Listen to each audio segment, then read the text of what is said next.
بسم اللہ الرحمن الرحیم۔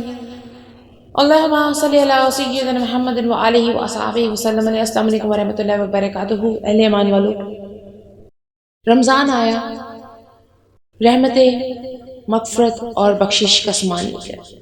ماہ رمضان کو الوداع کہنا آنسو بہا کر اور اپنے درد اور دل سے رو کر اس مہینے کو الوداع کہے گا، کیونکہ آئندہ آنے والے کل میں شاید آپ کو یہ روزے یا ہم کو یہ روزے نہ ملیں، شاید یہ عبادات ہمیں آنے والے کل میں نہ ملیں۔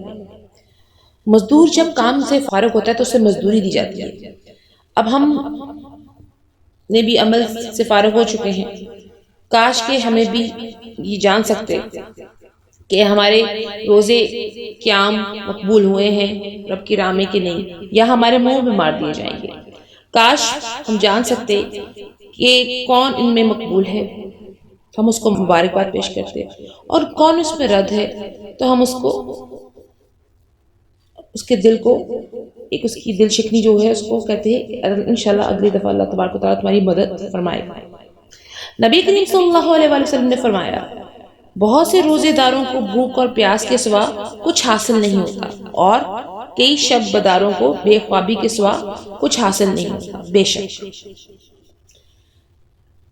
اے روزوں کے مہینوں تجھ پر سلام، اے رات کے قیام کرنے والے کے مہینہ تجھ پر سلام، اے ایمان کے مہینے تجھ پر سلام، اے قرآن کے مہینے تجھ پر سلام، اے نوروں کے مہینے تجھ پر سلام، اے بخشش کے مہینے تجھ پر سلام، اے درجات اور جہنم کے مختلف درجوں سے نجات کے مہینے تجھ پر سلام، اے توبہ کرنے والے عبادت کرنے والوں کے لیے مہینے تجھ پر سلام، اے عارفین کے مہینے تجھ پر سلام، اے عبادت میں کوشش کرنے والوں کے مہینے پر تجھ پر سلام، اے امن کے مہینے تجھ پر سلام، تو گناہگاروں کے لیے قید اور پرہیزگاروں کے لیے انس کا مہینہ ہے۔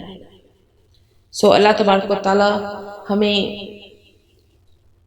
توفیق عطا فرمائے کہ ہم اگلے رمضان مبارک میں اس سے بڑھ کر عبادات، قیام اور شب قدر پا سکیں صحت زندگی کے ساتھ۔ آپ سب کے لیے اللہ تبارک و تعالی رحمت، بخشش اور مغفرت کے دروازے کھولے، آپ کے صدقے، آپ کے طفیل ہم سب کے لیے بھی کھولے، اور اللہ تبارک و تعالی ہمارے گناہوں کو معاف کر دے۔